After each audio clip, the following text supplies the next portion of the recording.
Assalamualaikum warahmatullahi wabarakatuh.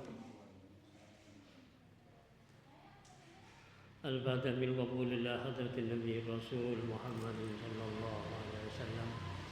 Al-Fatihah.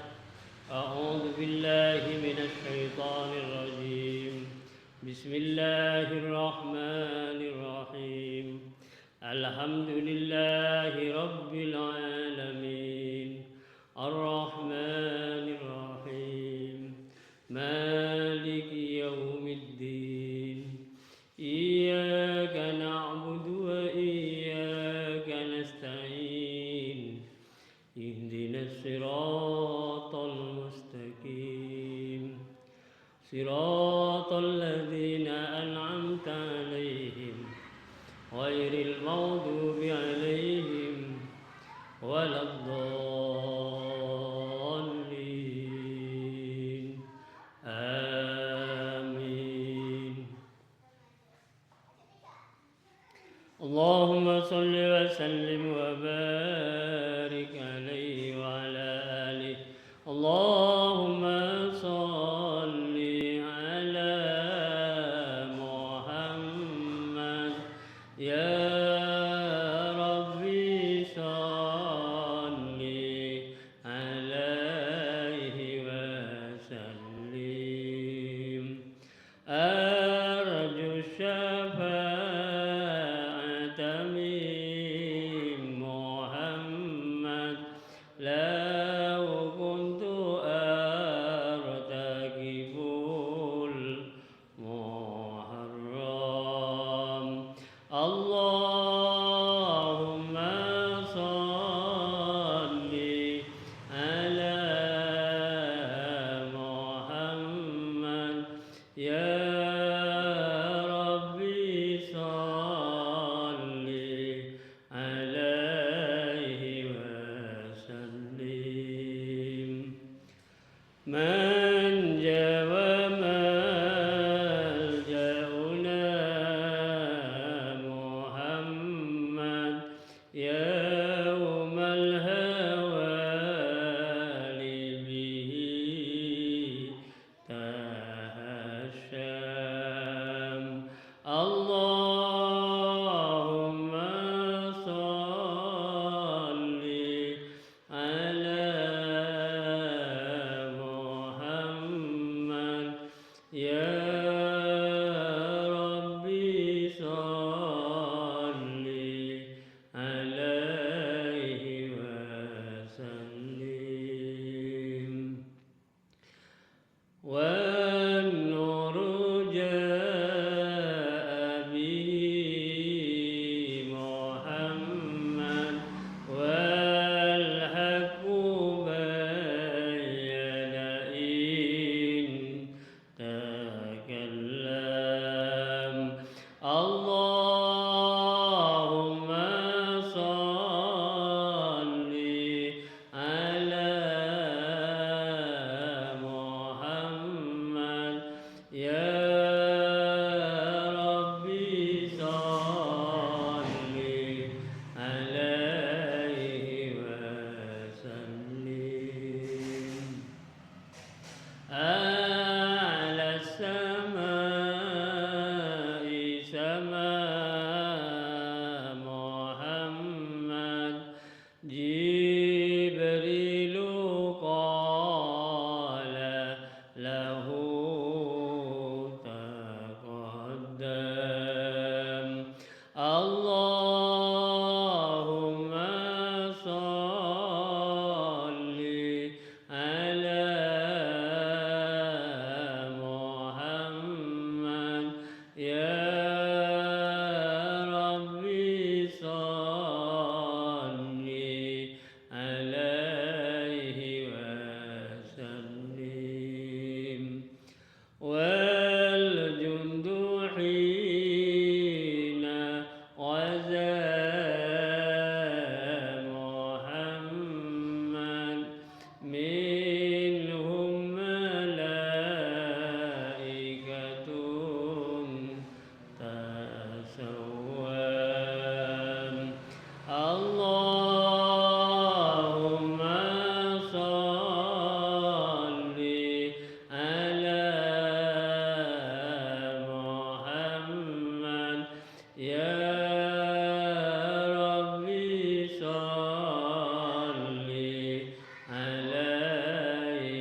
عليه وسلم صلى الإله على محمد والآل كلهم وسلم اللهم صل على محمد يا ربي صل عليه وسلم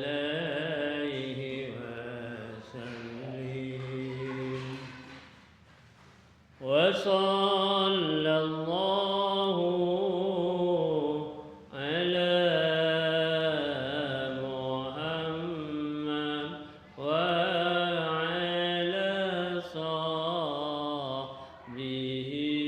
صحبه وسلم اللهم صل على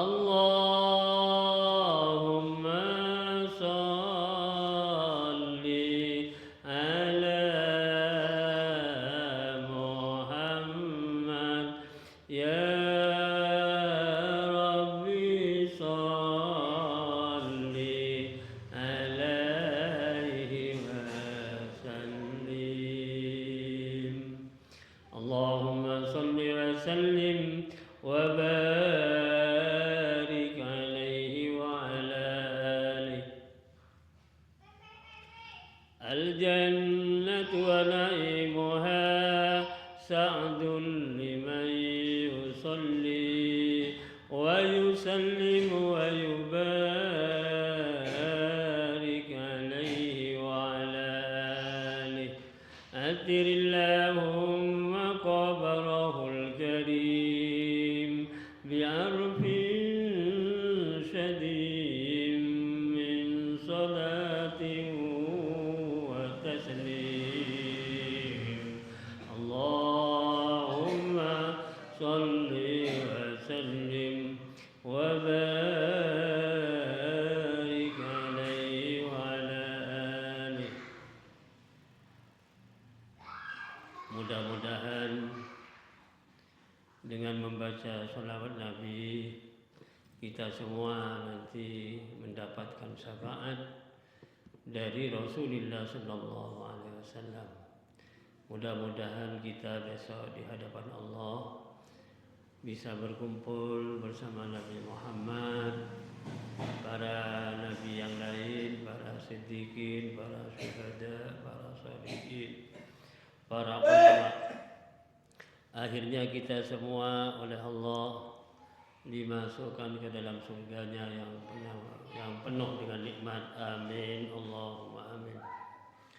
Hadirin hadirat yang berbahagia, alhamdulillah pada malam ini kita bisa berkumpul di Langgar Hidayah Kauman dalam rangka menghadiri pengajian rutin setiap satu minggu sekali. Alhamdulillah keadaan kita dalam keadaan sehat walafiat. Semoga kehadiran kita pada malam ini senantiasa mendapatkan tambahan rahmah dan nikmat dari Allah, mendapatkan barakah sekaligus mendapat ridhonya fid dini wad dunya wal akhirah. Amin. Allahumma amin. Bapak-bapak, ibu-ibu yang saya muliakan, malam ini adalah malam tanggal 4 Dzulhijjah.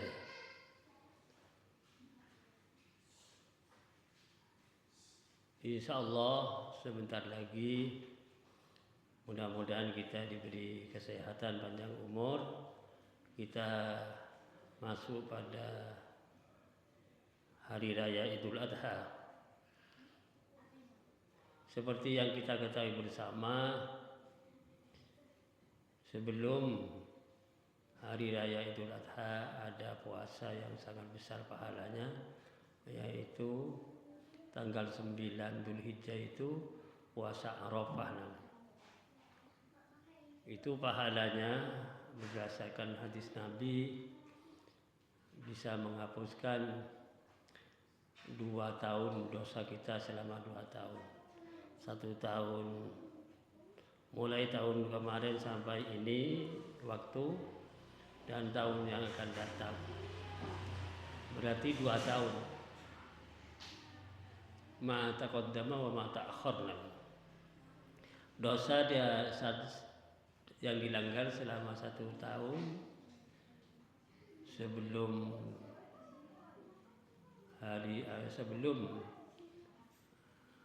hari Arafah dan 1 tahun setelah hari Arafah.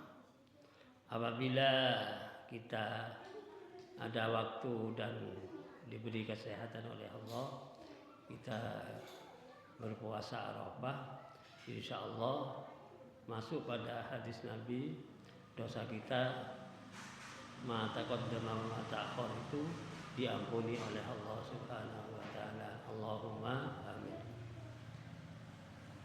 Kalau mau menambah, sebelum Arafah itu ada puasa namanya puasa hari Tarwiyah itu. Hari Tarwiyah itu adalah hari di malam harinya Nabi Ibrahim mendapatkan wahyu dari Allah melalui mimpinya itu tentang ujian Allah yang disampaikan kepada Nabi Ibrahim untuk menyembelih putranya yang tersayang Nabi Ismail. Sehingga tanggal 8 Dzulhijjah itu dinamakan hari Tarwiyah karena malamnya malam bermimpinya Nabi Ibrahim mendapatkan wahyu dari Allah untuk menyembelih putranya Nabi Ismail. Bapak-bapak dan ibu-ibu yang berbahagia, kalau di pondok pesantren biasanya memang kalau tidak mulai tanggal 1 Dzulhijjah itu paling tidak yaitu 2 hari sebelum hari raya Idul Adha itu melaksanakan puasa Tarwiyah, dan tanggal 9 melaksanakan puasa Arafah. Hanya juga perlu saya sampaikan bahwa di hari raya Idul Adha itu kita disunahkan imsak, menahan diri sebelum selesai melaksanakan sholat Idul Adha. Jangan makan, minum, sehingga nanti batalnya imsak kita itu dibatalkan setelah melaksanakan sholat Idul Adha. Di sini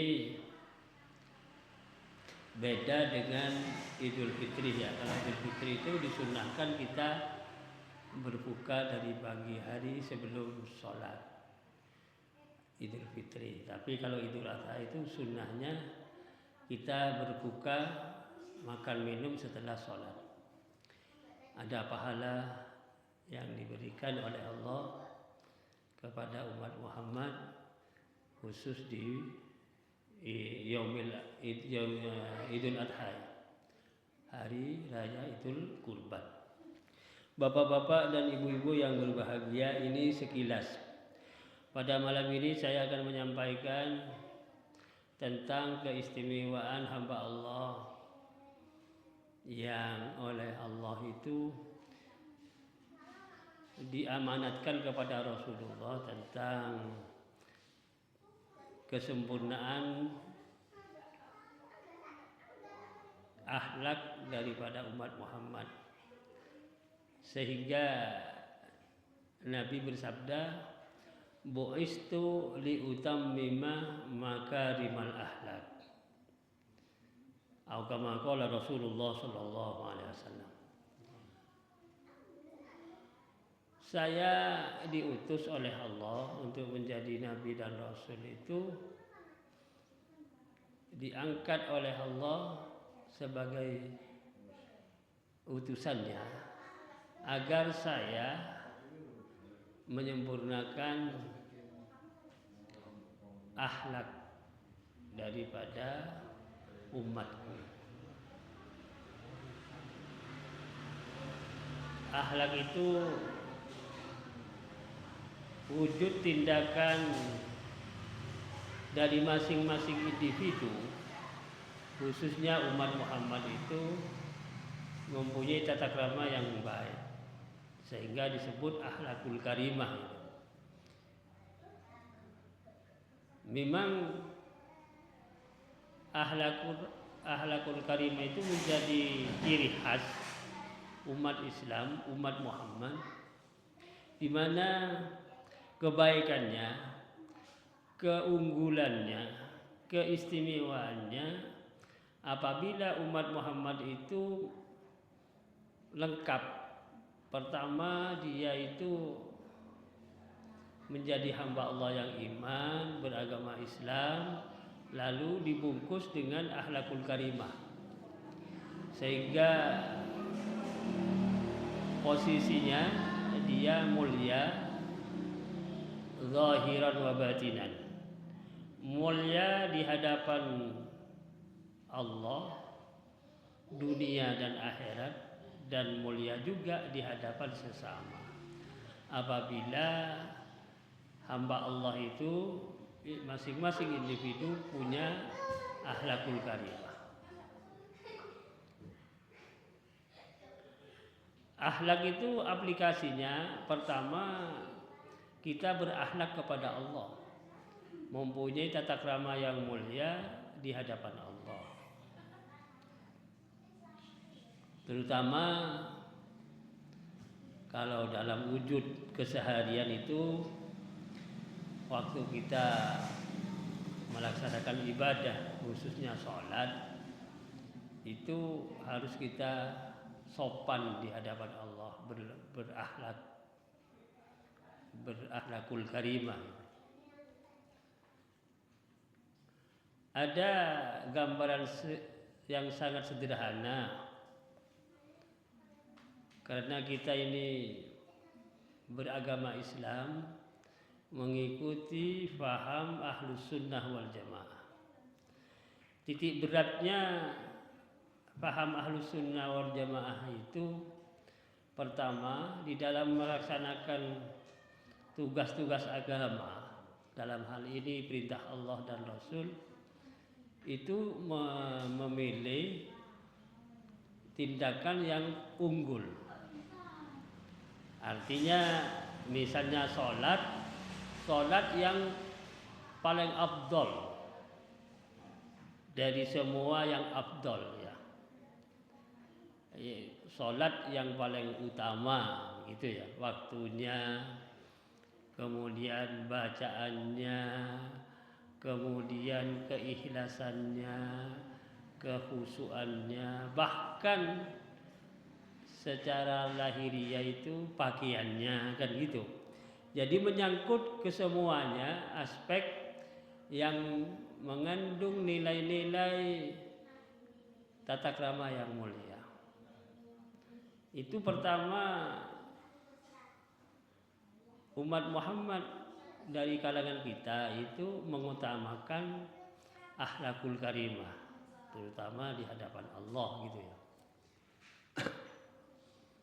Kalau gambaran yang paling sederhana itu di dalam melaksanakan sholat, misalnya bukti bahwa kita itu berakhlak mulia, pakaian yang rapi gitu ya. Itu kemudian waktu yang tepat waktu maksudnya.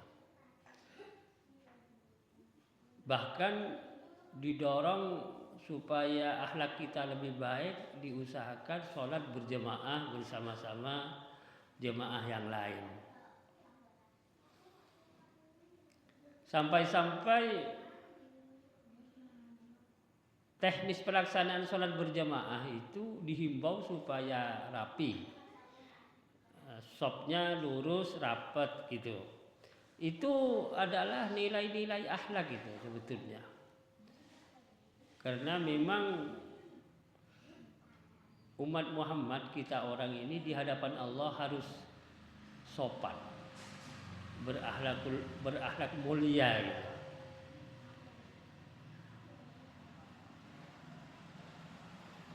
Jadi kalau kita mau mengupas tentang teknis pelaksanaan ibadah kita supaya termasuk ibadah yang berakhlakul karimah, ya itu tadi, misalnya pakaiannya rapi, ya, pakai baju saja yang rapi gitu ya, yang sempurna. Kemudian menutup kepala, pakai peci kan gitu. Kalau waktu ikhtiar itu di rumah, bukan di tempat-tempat yang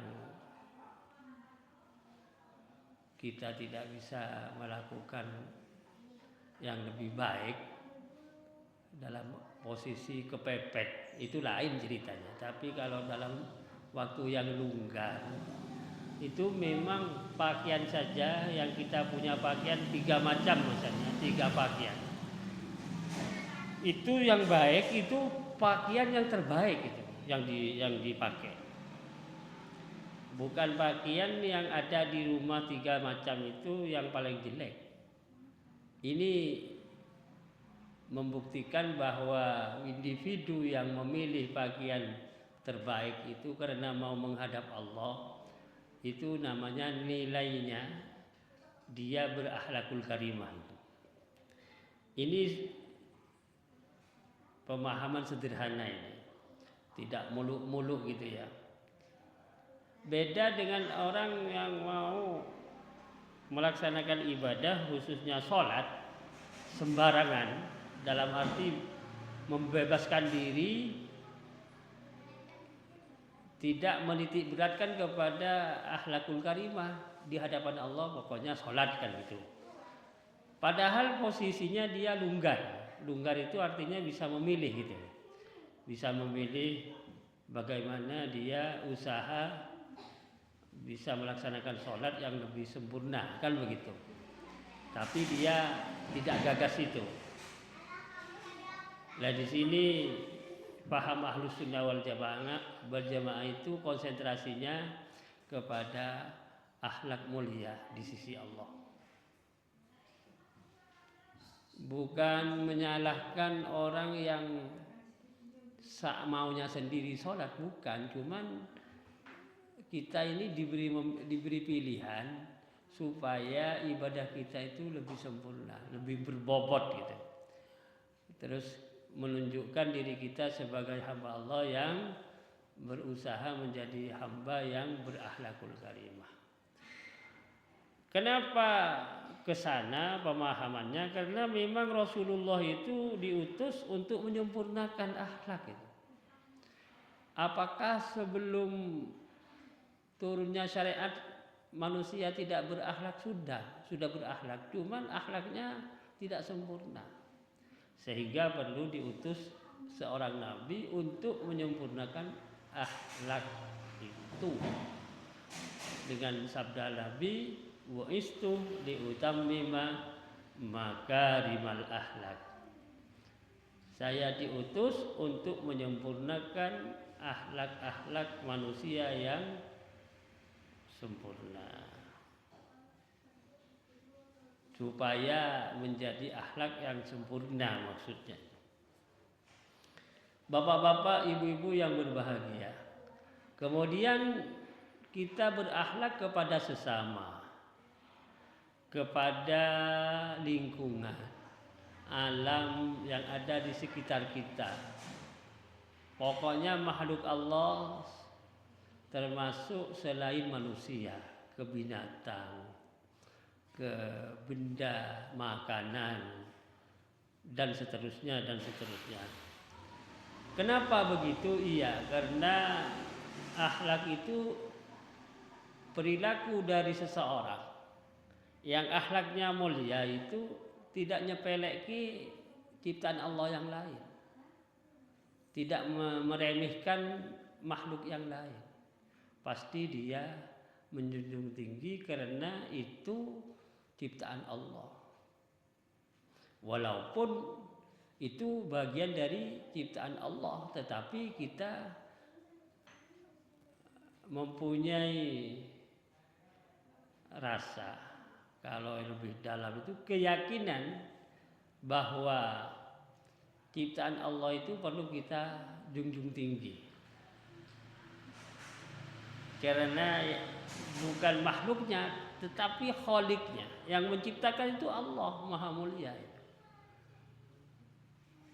Sampai-sampai kita itu karena memperhatikan makhluk yang lain, karena makhluk yang lain itu juga ciptaan Allah, andai kata dari sekian banyak macamnya makhluk itu ada yang mungkin perasaan kita, pandangan kita, penglihatan kita melihat mereka itu kurang sempurna, tapi kita tidak berani menyepelekan, tidak berani meremehkan karena itu makhluk Allah.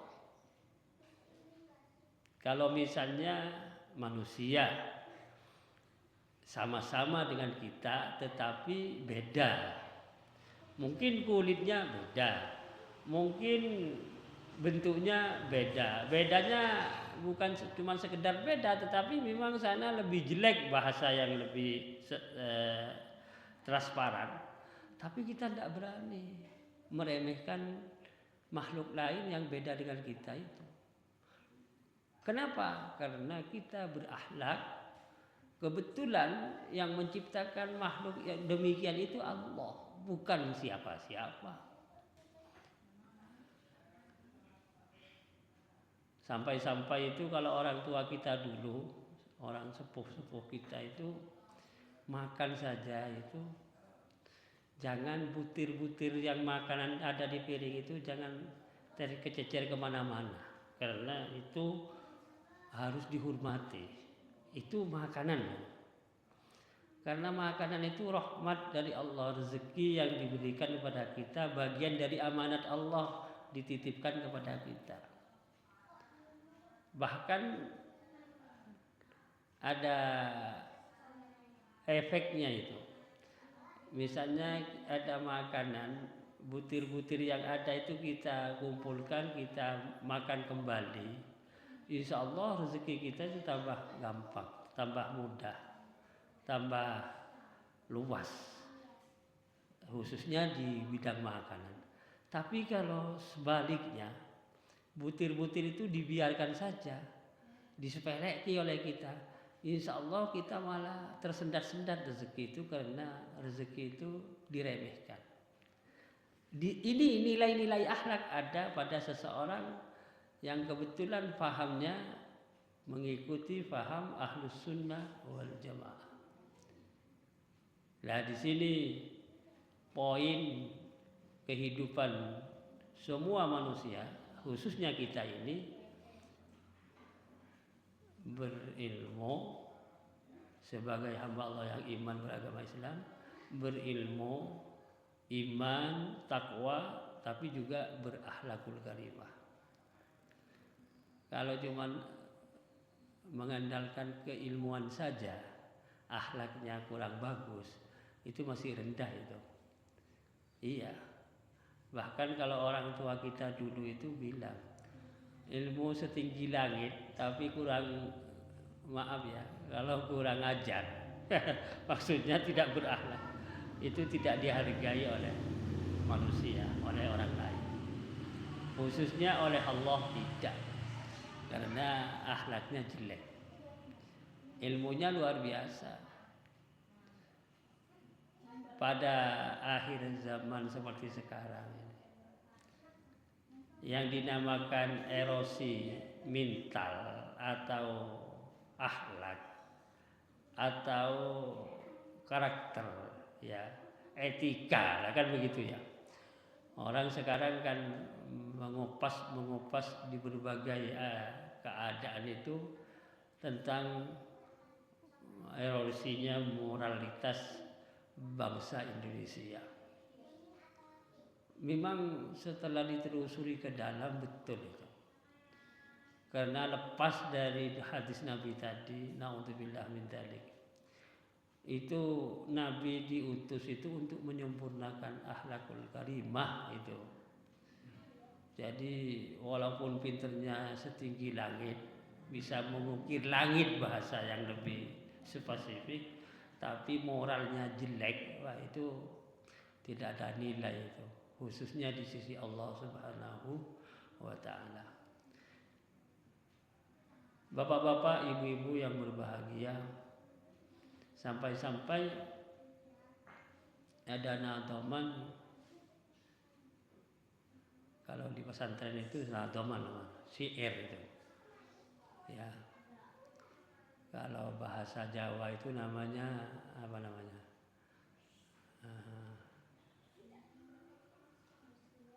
Nadoman itu sama dengan tembang, ya kan?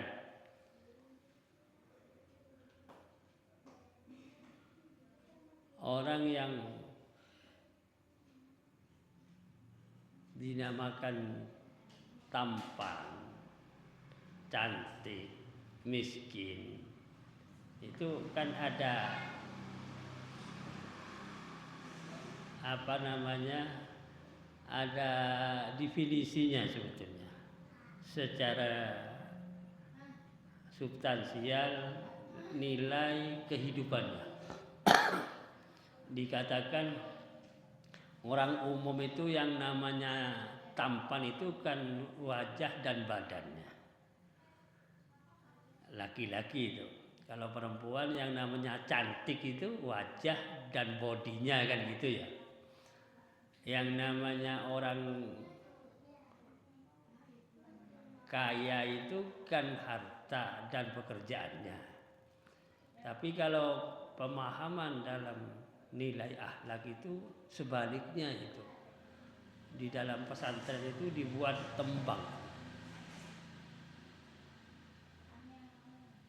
Sering saya ungkapkan juga dalam pengajian tembang itu. Umpama diungkapkan begini. Laisal jamalu jamalal wajhi wal badani, innal jamala jamalul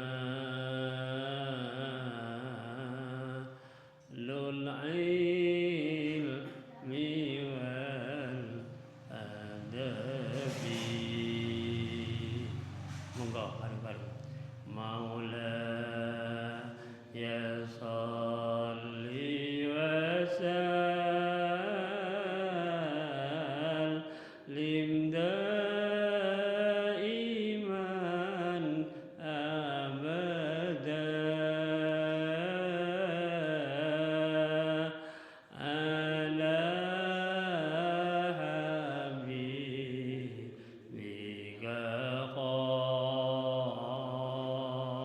khairil khalqi kullihim.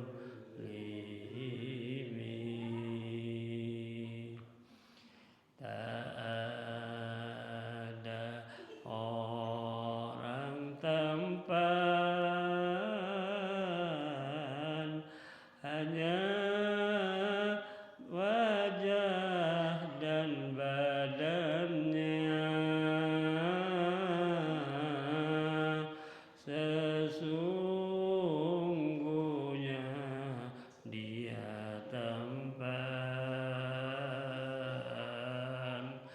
Itu ilmu dan akhlaknya.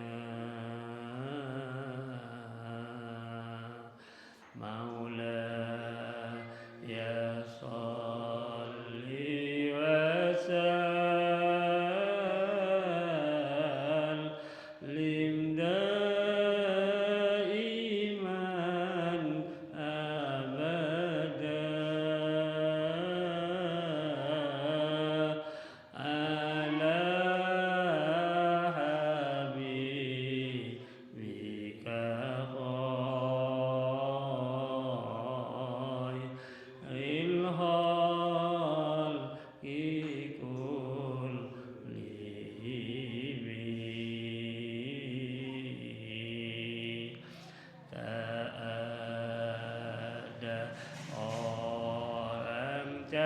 cantik,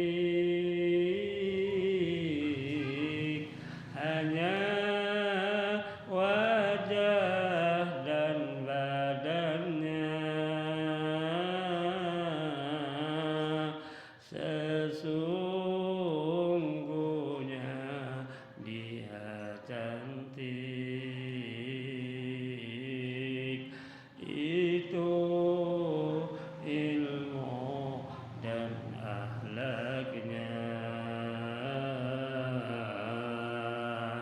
Huwal habibul ladzi turja syafa'atuhu likulli hawlin minal ahwali muhtahimi.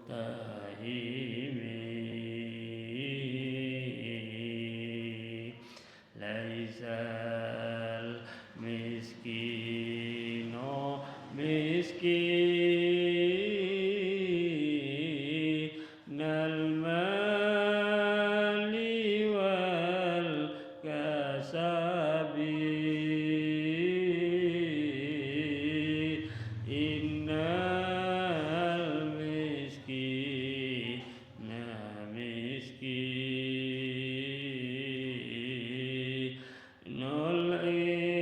ilmi wal adabi. Ya Rabbi bil Mustafa balligh maqasidana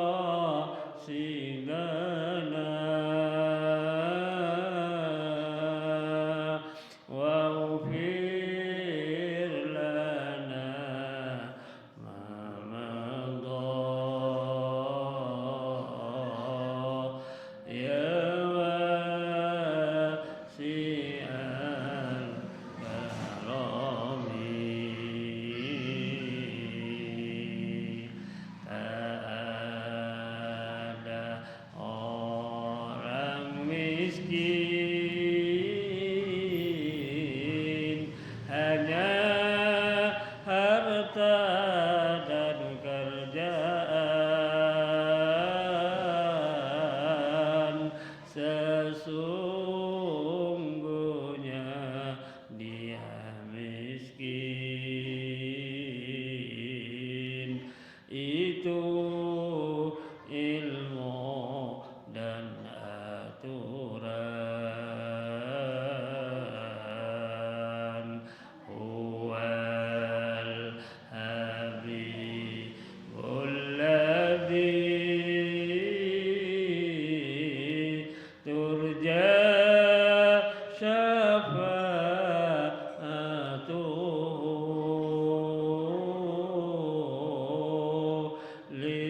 likulli hawlin minal ahwali muhtahimi.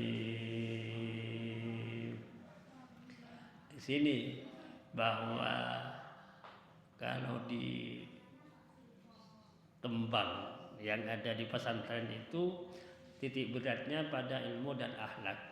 Jadi dunia betul tidak apa-apa, tapi kecantikan badan tidak apa-apa, tapi yang hakiki adalah ilmu dan akhlak itu. Iya. Jadi karena selain ilmu dan akhlak itu nilainya itu rendah gitu. Tapi kalau ilmu dan akhlak tinggi itu. Tapi juga harus bergandengan, berilmu tapi juga berakhlak. Kalau hanya berilmu saja tidak berakhlak tetap rendah juga. Jadi titik beratnya adalah akhlak. Makanya saya tekankan apa yang dikatakan Nabi itu betul. Buistu liutammima makarimal akhlak. Sampai-sampai Allah itu memuji Rasulullah karena Rasul itu punya akhlak paling mulia. Wa innaka la'ala khuluqin azim. Dan sesungguhnya engkau Muhammad adalah betul-betul hambaku yang punya akhlak agung. Itu Nabi Muhammad itu. Nabi Muhammad itu akhlaknya tidak seperti umatnya ya, namanya saja Nabi, jadi akhlaknya setinggi langit, bicaranya lemah lembut, perilakunya juga tidak sembrono kan gitu ya. Kalau jadi seorang pemimpin dia tidak gemedi bahasa Jawa, tidak takabur. Rasulullah itu di hadapan orang akhlaknya luar biasa. Nah di sini yang perlu kita aplikasikan dalam kehidupan kita sehari-hari sebagai umat Islam, umat Muhammad, melengkapi kehidupan itu kita juga harus punya ilmu pengetahuan, kemudian mengikuti aturan-aturan yang diperintahkan Allah lewat Rasulullah, tapi juga di semua aspek kita menjunjung tinggi akhlakul karimah. Insya Allah kita di hadapan Allah mulia. Jadi hakikat daripada ketakwaan itu memang kepada akhlak dari masing-masing hamba Allah umat Muhammad. Inilah yang bisa saya sampaikan sedikit ya. Mohon maaf untuk Jumat akan datang, insya Allah kan kalau berdasarkan urutan tanggal kan Jumat itu tanggal 10 berarti hari raya kan. Ya malam Sabtunya malam tasyrik, itu malam tasyrik pertama itu kita libur dulu, nanti minggu ke depannya insya Allah dilanjutkan pengajiannya. Ya tasyrik itu bukan tidak boleh ngaji sebetulnya, cuman sudah banyak itu suasana di majelis taklim itu sudah capek karena banyak yang kalau yang motong korban itu terutama di pondok itu disepakati kelihatannya mau dipotong hari Sabtu sapinya ya, tidak tahu kambingnya saya, pokoknya hari Jumat karena terbentur dengan sholat Jumat. Jadi panitia itu sepakat biar longgar hari Sabtu ya tidak apa-apa. Dan kebetulan kita dianjurkan oleh syariat itu untuk bertakbir selama 4 hari kan, mulai itu malam hari raya, malam Jumat, termasuk hari Jumat, malam Sabtu, hari Sabtu, malam Minggu, hari Minggu sampai Senin ya. Karena tasyriknya itu kan Sabtu, Minggu, Senin, 3 hari kan. Jadi di dalam 1 tahun itu kita tidak boleh puasa itu 5 hari. Hari Raya Idul Fitri 1 hari, kemudian Hari Raya Idul Adha 1 hari, tapi ditambah dengan 3 hari tasyrik itu tanggal 11, 12, 13 Dzulhijjah ya, berarti 4 hari itu tidak boleh puasa.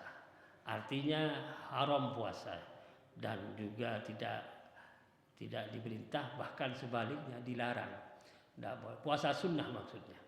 Itu berarti dalam 1 tahun itu berapa kalau 1 tahun normalnya 360 ya, 65 apa 60? Nah iya, berarti dipotong 5 hari. Dalam 1 tahun itu 360 hari misalnya ya, dipotong 5 hari yang tidak boleh puasa, berarti 355 hari kita puasa boleh. Cuman puasa itu kalau sunnah ya, jangan satu hari Jumat, kurang bagus. Kalau mau puasa hari Jumat, puasa sunnah maksudnya, itu gandeng dengan mau Kemis atau dengan Sabtu. Soalnya kalau puasa hari Jumat tunggal itu makruh hukumnya, kurang bagus gitu. Jadi ini banyak hal-hal yang perlu disampaikan, sebetulnya sepele-sepele ya, tapi hikmahnya besar. Ya, termasuk puasa besok itu kalau bisa 2 hari, Tarwiyah dan Arafah. Walaupun titik beratnya sebetulnya Arafah, cuman Tarwiyah itu kita menyambut turunnya wahyu yang diterima Nabi Ibrahim itu, tanggal 8-nya itu. Makanya dinamakan hari Tarwiyah karena malam 8 itu Nabi Ibrahim menerima wahyu lewat mimpinya. Kalau Nabi bermimpi itu jadi wahyu itu. Bermimpi dari Allah, dikatakan di dalam Al-Quran itu, ya bunayya inni ara fil manami anni adbahuka fandur madza tara, kan begitu. Itu kalimat yang disampaikan Nabi Ibrahim kepada Nabi Ismail. Lalu Nabi Ismail kan jawab, ya abati if'al ma tu'mar satajiduni insyaallah minas sabirin. Disampaikan oleh Nabi Ibrahim, wahai anakku tersayang Nabi Ismail, tadi malam saya bermimpi, tanggal 10 itu, tanggal 8 Dzulhijjah disampaikan. Tadi malam saya bermimpi bahwa saya bermimpi dapat perintah dari Allah untuk menyembelih kamu. Bagaimana menurut kamu? Jadi anak yang dicintai diperintah supaya dijadikan kurban. Nah, itu kan luar biasa itu. Itu ujian imannya Nabi Ibrahim itu bukan tahu tempe itu. Kalau kita kan paling diuji mie ayam, super mie ya kan. Nabi Ibrahim itu ujiannya putranya yang tersayang itu, yang tercinta itu masih sekitar umur 8 tahun. Nabi Ismail itu perintahnya disuruh sembelih, coba. Terus di ayat berikutnya kan begitu teknis pelaksanaan penyembelihan itu di hari Tasyrik itu. Tanggal 10 setelah pagi subuh, Nabi Ibrahim mau melaksanakan tugas tadi penyembelihan Nabi Ismail. Itu kalau sekarang disebut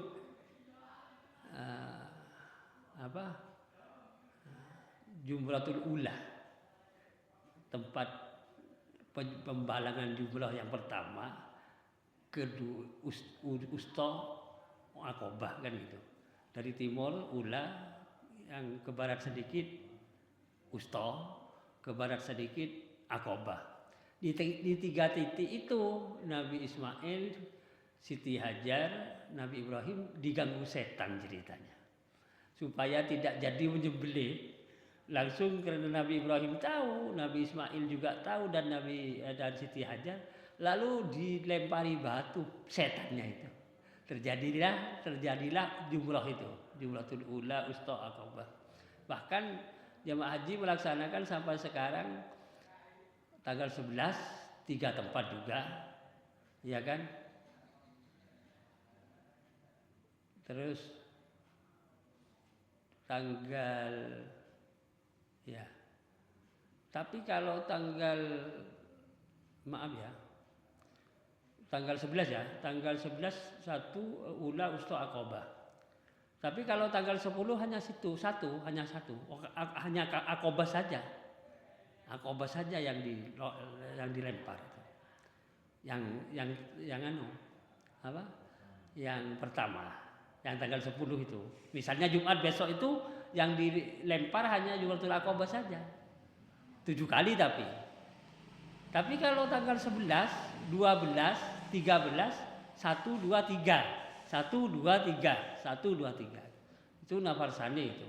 Kalau nafar awal hanya sampai tanggal 2, hanya sampai tanggal 12. bapak-bapak dan ibu-ibu yang berbahagia, jadi yang melaksanakan puasa Tarwiyah itu menyambut turunnya wahyu yang Allah wahyukan kepada Nabi Ibrahim malamnya, harinya kita puasa gitu loh. Itu dilaksanakan oleh pondok-pondok pesantren itu. Soalnya beliau-beliau kiai-kiai itu memahami hakikat keistimewaan hari Tarwiyahnya. Kecuali secara khusus karena jemaah haji tidak mungkin bisa melaksanakan puasa, akhirnya yang tidak wukuf itu dihimbau, diinstruksikan secara syariat, hukumnya sunnah muakkadah hari ke-9 yang disebut hari Arafah tadi itu. Jadi yang haji tidak puasa itu, kalau yang wukuf maksud saya. Tapi kalau yang tidak wukuf, kita kalau sampai melaksanakan puasa besok Kamis ya, tanggal 9-nya, itu puasanya itu pahalanya menghapus dosa 2 tahun. Yang sebelum Arafah 1 tahun, setelah hari Arafah 1 tahun. Berarti yang kemarin 1 tahun, yang akan datang 1 tahun itu diampuni oleh Allah SWT. Asal betul-betul pelaksanaan puasanya ikhlas lillahi ta'ala. Mudah-mudahan kita diberi kesehatan oleh Allah SWT. Amin Allahumma amin. Maulaya salli wa sallim daiman abada ala habibika khairil khalqi kullihim huwal habibul ladzi turja syafa'atuhu likulli hawlin minal ahwali muhtahimi ya rabbi bil فبلغ مقاصدنا واغفر لنا ما مضى يا واسع الكرم ربنا آتنا في الدنيا حسنة وفي الآخرة حسنة وقنا عذاب النار والحمد لله رب العالمين. السلام عليكم ورحمة الله وبركاته.